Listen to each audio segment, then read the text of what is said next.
We mentioned that Jesus said in his word that we would do greater.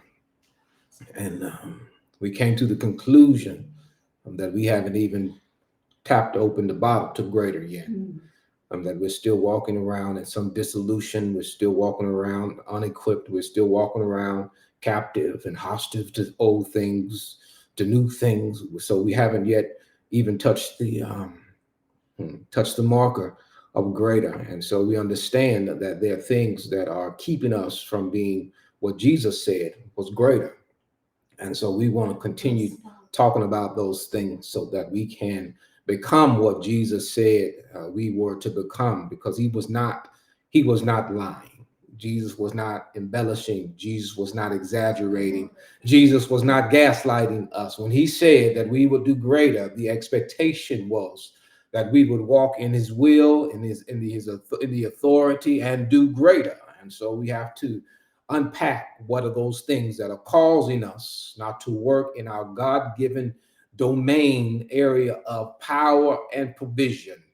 What are those things? So this week we're going to unlock one of those areas that have the potential to keep us from walking in our greatness. We want to talk to you about relinquishing control. Relinquishing control. But control in many fashions is an illusion. Because as the word of God says, he requires that we, in all the things that we do, that we lean not to our own understanding, that we acknowledge him and that he will direct our path.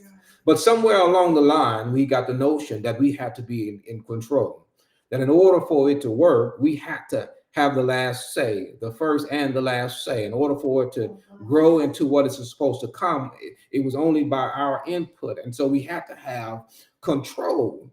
The challenge with control is that God didn't give you the thing that you're controlling. The reason that most of us feel exhausted is because we're carrying something that God had never assigned to you. And so control is an illusion. It's a power grasp, but it's absent of obedience from God. And Jesus, in his purest, when he surrenders, he's surrendering his control for God's control. That's what he's doing when we look at both Matthew and Luke. And so we have to understand that even if God allows you to be the point person in contact for the assignment, he's not telling you to be in control.